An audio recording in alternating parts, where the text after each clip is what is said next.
Hello and welcome to मैथोस्फेयर दोस्तों। आज हम जिस टॉपिक पर बात करने जा रहे हैं वो आपका 6th 7th क्लास से स्टार्ट हो जाता है और अपर क्लासेस में भी इसका यूज रहता है। इसके साथ ही साथ जो कॉम्पिटिटिव एग्जाम्स हैं उनके पर्सपेक्टिव से भी आपका ये चैप्टर बहुत इंपॉर्टेंट होता है।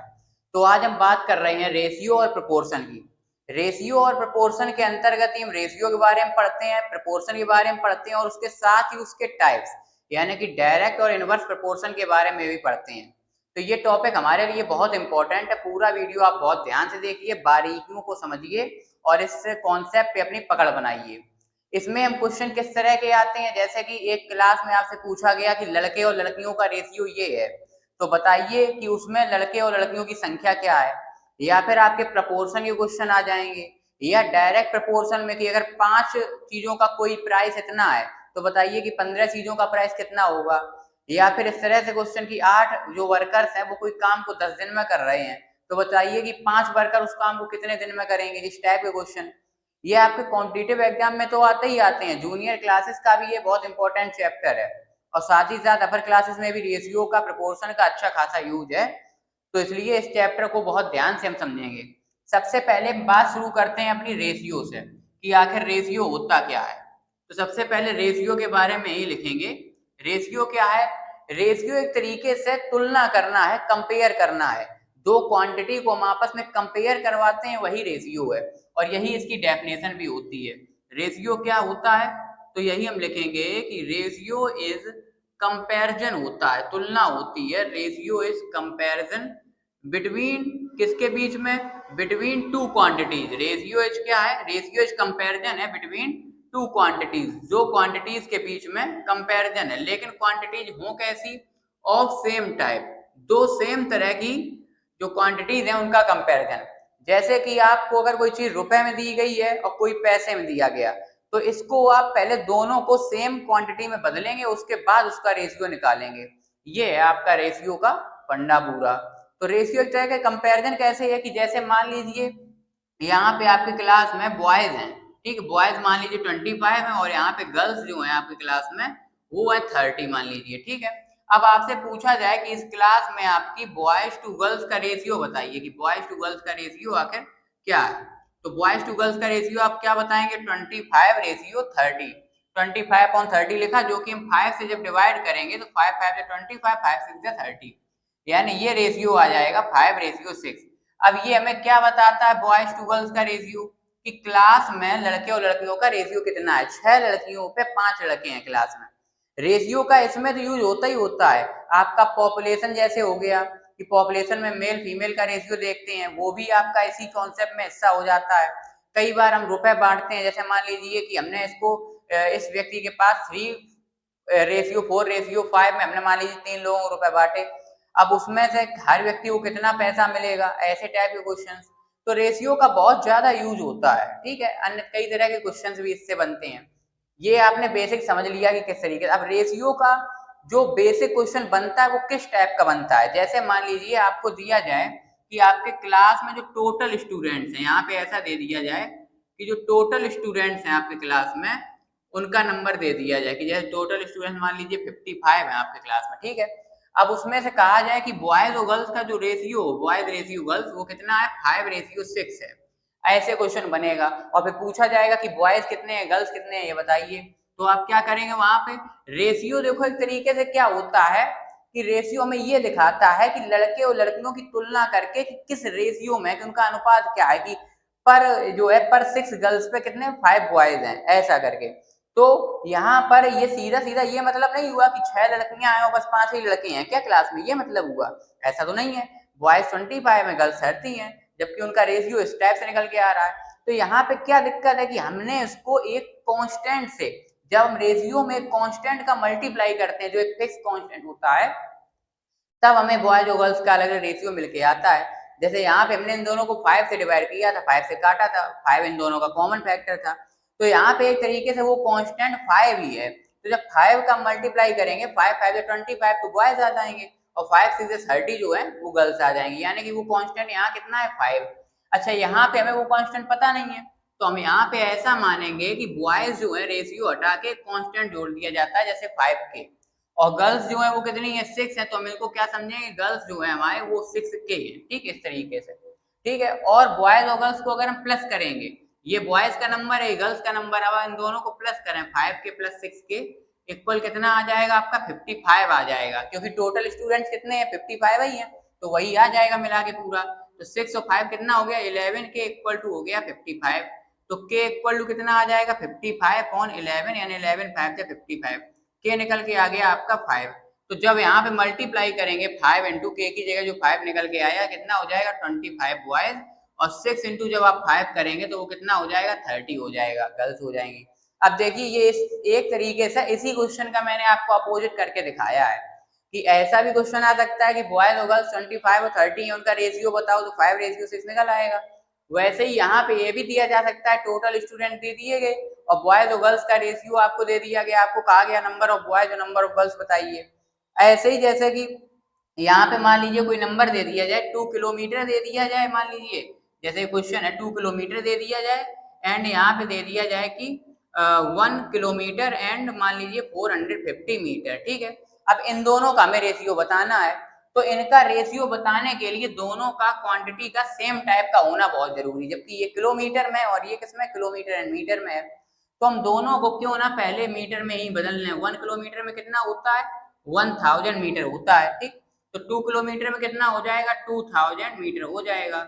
एंड अगर आपने मेरा वो मेजरमेंट वाला अगर देखा होगा वीडियो, उसमें बताया है कि 1 किलोमीटर को मीटर में बदलने के लिए क्या करेंगे 1000 का मल्टीप्लाई, तो ये 1000 मीटर हो गया, ये 450, तो 1450 मीटर हो गए।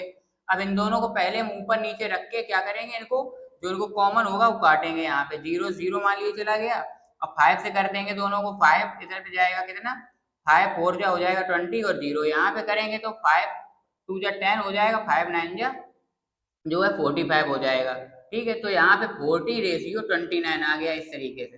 तो रेशियो निकालने के लिए भी दोनों क्वांटिटी का सेम टाइप का होना बहुत जरूरी है, तो इस तरीके से हम रेशियो निकालते हैं। ये रेशियो का आप इतना कॉन्सेप्ट नोट कर सकते हैं और उसके बाद फिर कोई क्वेश्चन देखते हैं इसका इम्पोर्टेंट। अब देखिए बच्चों, ये हमें एक रेशियो का अच्छा क्वेश्चन दिया गया है कि sum of money ₹9000 is to be distributed. 9000 rupees हमें यहाँ पे डिस्ट्रीब्यूट करना है, एक्स वाई और जेड में बांटा गया, 4:5:6 में इसको बांटा गया। तो find their share in rupees, यानी रुपीज में हमें उनका शेयर निकालना, कितने कितने रुपए हर एक को मिलेंगे। मैंने आपको अभी क्या बताया कि जब भी रेशियो में ऐसी क्वांटिटीज दी जाती हैं तो हमें क्या करना होता है, पहले उनको हम मान लेते हैं। जैसे एक्स वाई जेड है, इन तीनों का रेशियो तो हमें दिया गया है, पर हम मानते हैं रेशियो को एक कांस्टेंट के साथ मल्टीप्लाई करके हम यहाँ पे लिखते हैं। तो एक्स का 4 रेशियो में तो हमने मान लिया 4 के है, वाई का 5 रेशियो में 5 के मान लिया, जेड का 6 रेशियो में तो क्या 6 के मान लिया। अब यहाँ पे जो एक्स और वाई और जेड है, इन तीनों के अगर हम ये रुपीज को प्लस करेंगे तो हमें कितना मिलेगा, जो हमें टोटल दिया गया 9000 वही तो मिलेगा। यहाँ पे 9000 ही तो आएगा उन तीनों को प्लस करके, क्योंकि 9000 रुपीज को ही तो बांटा गया उन तीनों में ना। तो 6 5 11 11 और 4 कितना 6 4 10 5 15 हो जाएगा, ठीक है। 15 के इक्वल टू कितना हो जाएगा 9000, तो के इक्वल टू कितना निकल के आ जाएगा 9000 अपॉन 15 से करेंगे, 15 6 या 90 और 0 0, के की वैल्यू आ गई आपकी यहाँ पे 600 निकल के आ गई। अब 600 का अगर हम मल्टीप्लाई करें के की जगह पे, जहाँ पे के है वहां पे 600 लिखना चाहिए हमें, है ना, इसी तरीके करेंगे। यहाँ पे 5 है, 5 में 600 का करेंगे, यहाँ पे 6 है तो 6 में 600 का करेंगे, तो इस तरीके से यहाँ पे 6 4 या 24 निकलेगा, यहाँ पे 5 6 या 30 3000 निकलेगा, 6 6 या 36 3600 निकलेगा। ये इस तरीके से आ गया उन तीनों में बटा हुआ रुपया कि किसमें कितना कितना रुपए जो है बांटा जाएगा, इस तरीके से होगा। अब अगला टॉपिक रेशियो के लगभग लगभग सभी क्वेश्चन इसी टाइप से होते हैं। आपको रेशियो दिया जाएगा, उसमें से आपको जो है कांस्टेंट मानना पड़ेगा साथ में ऐसे, और इस तरीके से क्वेश्चन को उसको सॉल्व करेंगे। अब बात आ जाती है प्रपोर्शन की। देखिए प्रपोर्शन क्या होता है इसके बारे में समझते हैं। तो प्रपोर्शन को वैसे हिंदी में बोलते हैं समानुपात, यानी कि दो चीजों के बीच में जब रेशियो समान हो, बराबर हो, इक्वल हो तो प्रपोर्शन होता है, ठीक। यानी प्रपोर्शन क्या है, जैसे यहाँ पे हमने कोई रेशियो लिखा, मान लीजिए 3:4, ठीक है। ये 3:4 को हम 3/4 ले सकते हैं। आपने जैसे इक्विवेलेंट फ्रैक्शन पढ़े होंगे कि इसमें किसी भी नंबर का अगर हम ऊपर नीचे मल्टीप्लाई कर दें, अगर कोई भी नंबर का ऊपर नीचे मल्टीप्लाई करते हैं तो इसमें से रेशियो को कोई फर्क नहीं पड़ता, क्योंकि वो कटने के बाद फिर वही आ जाएगा। देखना 3 5 या 15 और 4 5 या 20, यहाँ 15/20 आया। अब वास्तविकता में इसको काटने के बाद 5 3 या 15 5 4 20 वही चीज तो आ गई, 3:4 आ गया, नहीं आ गया। तो यहाँ पे हम ये कहते हैं कि ये 3/4 जो है वो एक तरीके से इक्विवेलेंट है किसके, 15/20 के।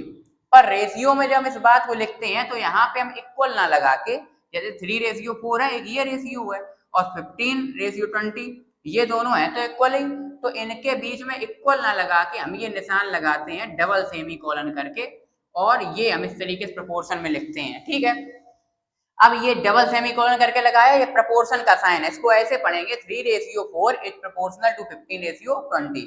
यहाँ पे जो 3 और 20 वाले दोनों टर्म है, ये आउटर टर्म है, इनको हम बोलते हैं एक्सट्रीम टर्म। क्या बोलते हैं?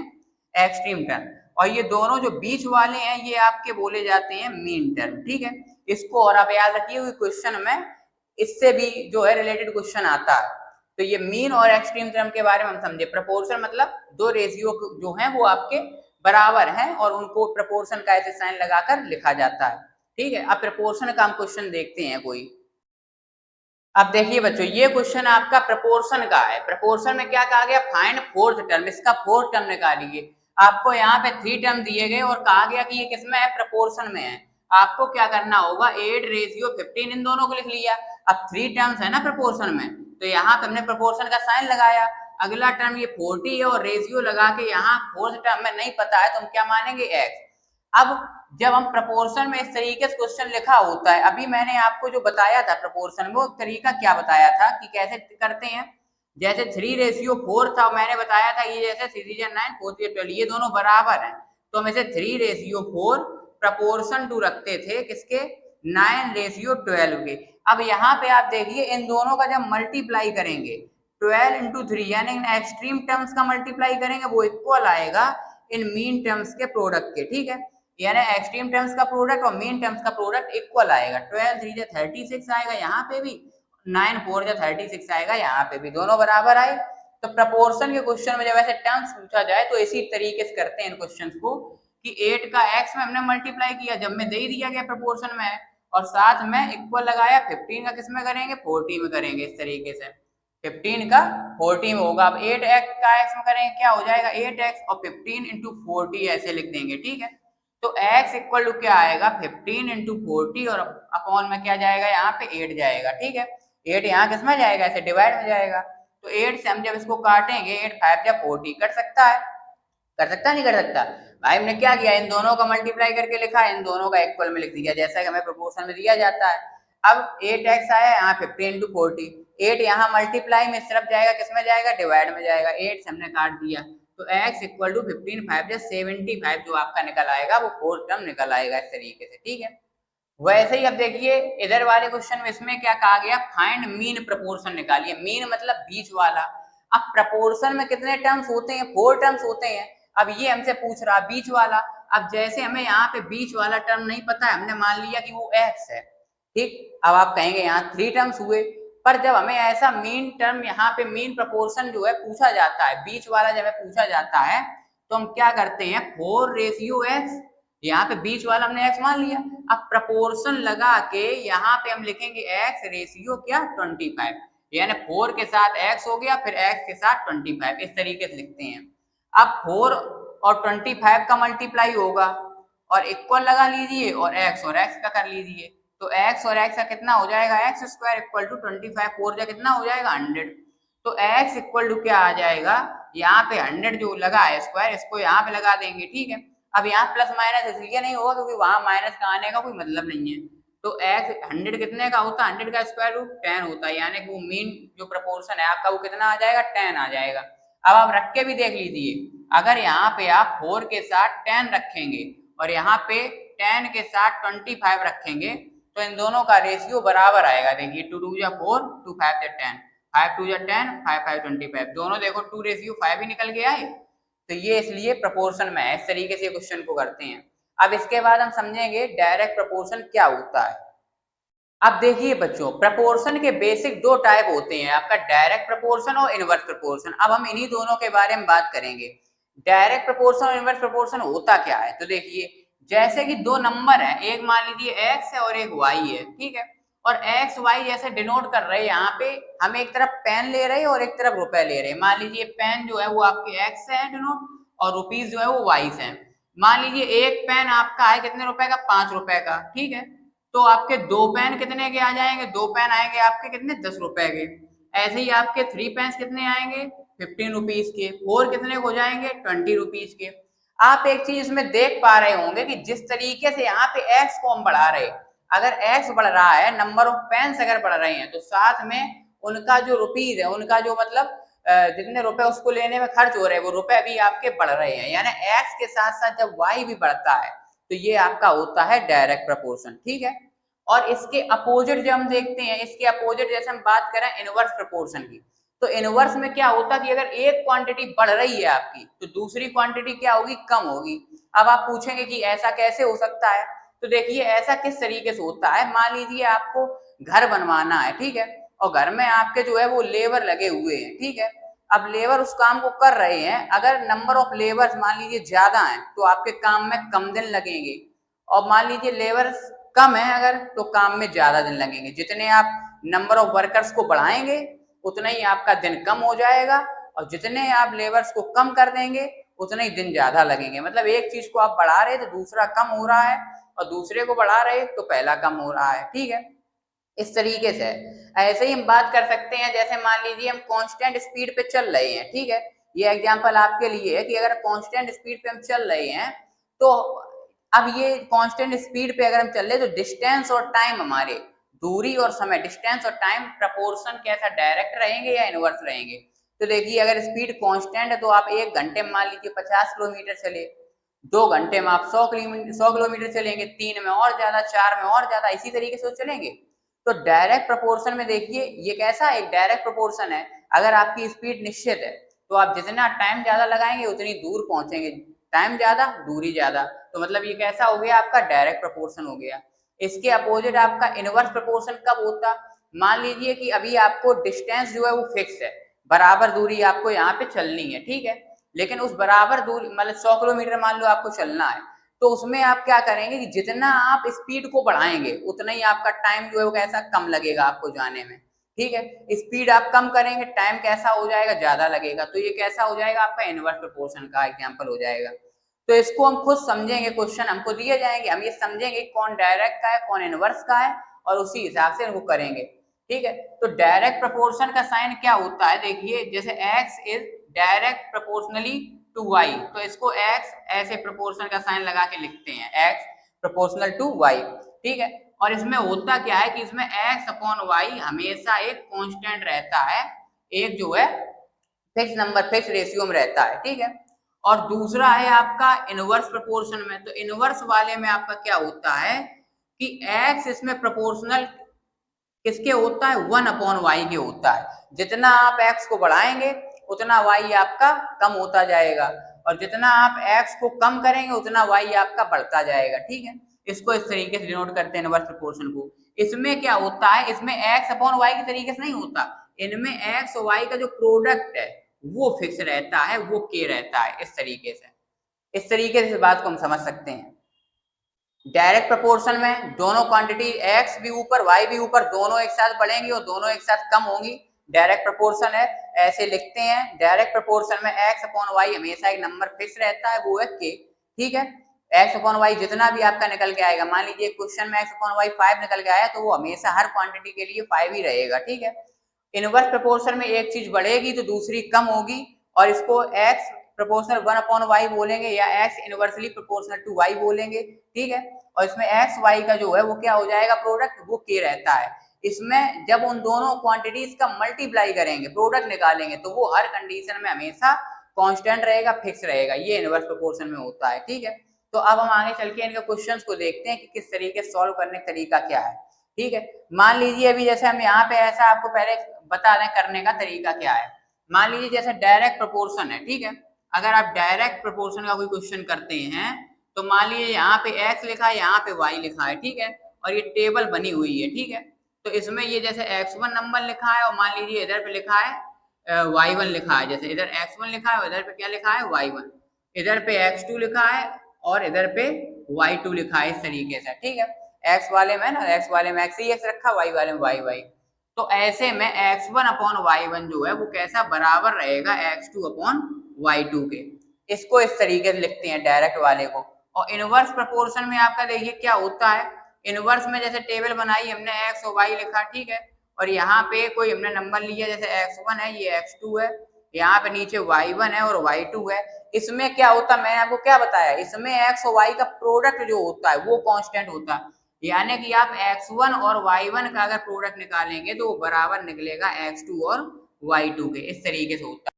अब देखिए बच्चों, जैसे ये क्वेश्चन है, अब यहाँ पर इस क्वेश्चन में क्या दिया गया, कार ट्रेवल्स 210 किलोमीटर, एक कार 210 किलोमीटर चल रही है 30 लीटर ऑफ पेट्रोल में, how many litres are needed, कितने लीटर पेट्रोल चाहिए होगा कि 245 किलोमीटर की जर्नी ये कंप्लीट कर सके, ठीक है। अब देखिए, जितने किलोमीटर हम ज्यादा चलेंगे पेट्रोल उतना ज्यादा लगेगा कि कम लगेगा, सिंपल सी बात है, जितने किलोमीटर आप ज्यादा चलेंगे पेट्रोल उतनी ज्यादा लगेगा, मतलब एक्स जितना बढ़ा रहे वाई भी उतना बढ़ रहा है। तो जब एक्स और वाई दोनों बढ़ रही हैं तो यहाँ पे कौन सा प्रपोर्शन लगेगा, आपका डायरेक्ट प्रपोर्शन लगेगा। मैंने आपको बताया सबसे पहले आप इस तरीके से इसको लिखना समझिए कि जैसे यहाँ पे हमने लिख लिया, पहले कौन सा है, डिस्टेंस लिखा हुआ है मान लीजिए, ठीक, डिस्टेंस यहाँ पे हमने लिख लिया ऐसे करके, ठीक है, और नीचे लिखेंगे पेट्रोल, ठीक है, यहाँ पे हमने लिख लिया पेट्रोल, डिस्टेंस को हम मान लेते हैं x से और पेट्रोल को y से, ठीक है। तो इस टाइप का क्वेश्चन बनाने का सबसे सरल तरीका ये है कि हम इस तरीके की एक टेबल को बना लें, ठीक है, और यहाँ पे एक बार दो बार कितने भी बार पूछा जाए हम निकाल सकते हैं। देखिए डिस्टेंस जो है वो कितनी है, 210 किलोमीटर है, ठीक है, तब आपका पेट्रोल कितना लग रहा है, 30 लीटर पेट्रोल लग रहा है, 210 किलोमीटर डिस्टेंस पे कितना, 30 लीटर पेट्रोल लग रहा। अब हमसे पूछा गया कि 245 किलोमीटर के लिए कितना हमें पेट्रोल लगेगा, तो हमने मान लिया यहाँ पे y लीटर लगेगा, ठीक है। अब ये कैसा है, डायरेक्ट प्रोपोर्शन में है, डायरेक्ट में हमने आपको क्या बताया था कि ये दोनों x1 अपॉन y1 जो हैं वो बराबर होते हैं किसके, x2 अपॉन y2 के, बताया था ये बराबर होते हैं। डायरेक्ट प्रोपोर्शन में कांस्टेंट होता है x upon y equal to fix रहता है के। आप यहाँ पे चाहे देखिए चाहे इधर पे रेशियो हमेशा जो इसका रेशियो रहेगा वही इसका रेशियो रहेगा, के बराबर इक्वल रहेगा। इसका मतलब यहाँ पे बस क्या करें, 210 अपॉन 30 के इक्वल रख देंगे 245 अपॉन वाई को बस, और यहाँ पे क्रॉस मल्टीप्लीकेशन हो जाएगा कैसे, 210 इंटू वाई इक्वल टू हो जाएगा 245 इंटू 30, ठीक है। अब वाई हमें निकालना, ये मल्टीप्लाई में कहाँ जाएगा, इधर पे डिवाइड में चला जाएगा 210, और ये जो है जीरो से जीरो खत्म हो जाएगा, 3 7 या 21, y कितना आएगा 245 अपॉन में 7, 7 से हम काटेंगे, 7 से 21 और 7 5 से 35, यानी 35 लीटर हमें पेट्रोल यहाँ पे लगेगा। y इक्वल टू कितना निकल के आ गया, 35 लीटर पेट्रोल आपका निकल के आ गया इधर पे। इस तरीके से ये डायरेक्ट प्रोपोर्शनल क्वेश्चन लगाए जाते हैं। ऐसे ही देखिए ये क्वेश्चन है, 8 पेंसिल का कॉस्ट 56 है और हमसे पूछा गया है बताइए कि 70 रुपीज में कितनी पेंसिल ले लेंगे। एक तरफ हमने लिख लिया पेंसिल, पेंसिल को हम ऐसे एक्स की तरीके से लिख लेंगे और उसकी कॉस्ट जो कि रुपीज में है उसको ऐसे लिख लेंगे वाई के फॉर्म में, ठीक है। अब यहाँ पे वैसे ही बॉक्स बना लेंगे, यहाँ लिखेंगे पेंसिल कितना है, जब 8 पेंसिल है तो कितने 56 रुपीज का हो रहा है, और साथ में जब पेंसिल नंबर ऑफ पेंसिल हमें नहीं पता, हमने एक्स मानी कि 70 में कितनी आ जाएगी। जितनी आप पेंसिल बढ़ाएंगे ऊपर ज्यादा लेंगे उतने ही रुपए बढ़ेंगे नहीं बढ़ेंगे, तो ये डायरेक्ट प्रोपोर्शन क्वेश्चन हो गया नहीं हो गया। तो सिंपल सी बात, डायरेक्ट प्रोपोर्शन है 8 अपॉन 56 इक्वल रख देंगे x अपॉन 70, ठीक है। यहाँ पे क्या क्रॉस मल्टीप्लीकेशन होगा 8 इंटू 70, और ये आपका जो है इधर पे इक्वल हो जाएगा किसके, ये हो जाएगा x इंटू 56 के। अब 56 यहाँ मल्टीप्लाई उधर जाएगा, किसमें जाएगा, ये जाएगा आपका डिवाइड में, ठीक है, इक्वल टू x। यहाँ पे काटेंगे, मान लीजिए 8 से काटिए, 8 बन जाए 8, 7 जा 56, 7 से काटेंगे 10 बार में, यानी कितनी पेंसिल्स आ जाएंगी हमारे पास, 10 पेंसिल्स जो है वो आ जाएंगी 70 रुपीज में। इस तरीके से डायरेक्ट प्रोपोर्शन के क्वेश्चंस को सॉल्व किया जाता है। अब शायद आप कर लें। इसके बाद हम इनवर्स प्रोपोर्शन के क्वेश्चंस को देखते हैं। देखिए बच्चों, अब यहाँ पे हमारे पास इनवर्स प्रोपोर्शन के क्वेश्चन है और हम इनको किस तरीके से पहचाने उसको देखते हैं। एक वर्कर अगर कोई काम को करने में 12 डेज ले रहा है, 12 दिनों में काम कर रहा है, तो कितने, how many days will 3 worker, तो 3 वर्कर्स कितने दिन लेंगे उस काम को करने के लिए। अब इसको समझिए पहले कि 3 वर्कर्स हो या 1 वर्कर, कितने भी वर्कर हो, अगर नंबर ऑफ वर्कर्स हम यहाँ पे ज्यादा करेंगे तो काम कितने दिन में होगा। नंबर ऑफ वर्कर्स बढ़ाएं, अगर लोग बढ़ाएं, आदमी बढ़ाएं, तो काम लगने में ज्यादा ही दिन लगेगा क्या? ऐसा तो नहीं होगा। जितने आप लोगों को बढ़ाएंगे काम में दिनों की संख्या उतनी कैसी हो जाएगी? कम हो जाएगी, ठीक है। और जितने आपके वर्कर कम होंगे दिन उतने ही ज्यादा लगेंगे। तो अब इसमें समझने आ रहा होगा आपको कि ये इनवर्स प्रोपोर्शन का क्वेश्चन है। तो एक तरफ हम यहाँ पे क्या लिखेंगे, जैसे मान लीजिए हमने लिख दिया यहाँ पे वर्कर, ठीक है। वर्कर को हम जैसे एक्स से डिनोट कर देंगे, ठीक है, और डेज को हम यहाँ पे वाई से कर देंगे, ठीक है। वैसे ही बॉक्स बना लेना, जैसे डायरेक्ट वाले में बताया था वैसे ही इनवर्स वाले में बॉक्स बना लेना है, ठीक है। अब इसमें हमें क्या लिखना है, 12 डेज लग रहा है, 1 वर्कर है जब, तब कितना 12 डेज लग रहा है। 3 वर्कर होंगे तो कितने दिन लगेंगे हमें पता नहीं, हमने वाई मान लिया, ठीक। अब हमने आपको बताया था इस वाले में क्या होता है कि इस वाले में जैसे ये x1, जैसे इसको हम x1 समझे और इसको y1 समझे, इसको x2 समझे, इसको y2 समझे, तो हम क्या करते थे, हमने आपको क्या बताया था ऐसे केस में कि इसमें क्या होता है, इनवर्स प्रोपोर्शन में इनका रेशियो बराबर नहीं होता है, इनका प्रोडक्ट बराबर होता है। x1 इंटू y1 जो है वो बराबर होगा किसके, x2 इंटू y2 के। ये हमने बताया था आपको कि ये x y हमेशा के एक निश्चित रहता है, इन दोनों का प्रोडक्ट जो है आप कितने भी लिख लीजिए हमेशा एक कांस्टेंट रहेगा, फिक्स रहेगा, निश्चित रहेगा, ठीक है।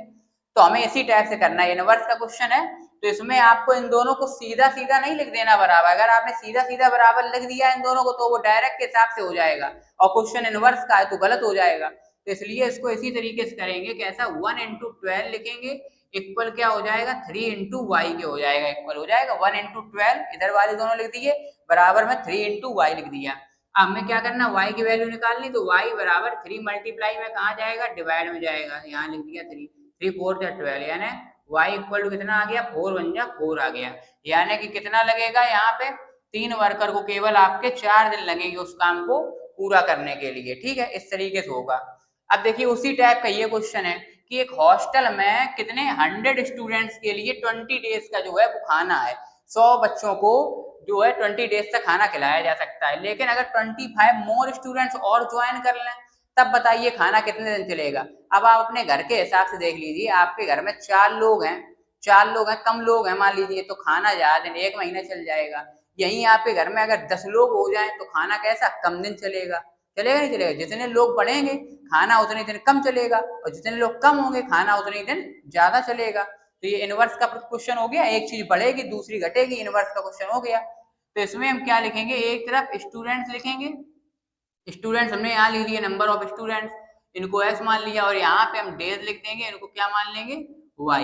ये प्रपोर्शन के डायरेक्ट इनवर्स प्रपोर्शन करने का सबसे अच्छा तरीका यही है, इस बॉक्स को बना करें, आपसे कभी कोई गलती नहीं होगी और बिल्कुल ठीक इसी तरह से होंगे। तो स्टूडेंट्स हैं यहाँ पे कितने 100 स्टूडेंट्स है, तो खाना कितने दिन 20 डेज चल रहा है। अब 25 मोर और एक्स्ट्रा स्टूडेंट्स आगे 25, तो कितने हो जाएंगे 125 स्टूडेंट्स हो जाएंगे, तब खाना कितने दिन चलेगा, मान लीजिए वाई डेज चलेगा, नहीं पता हमें।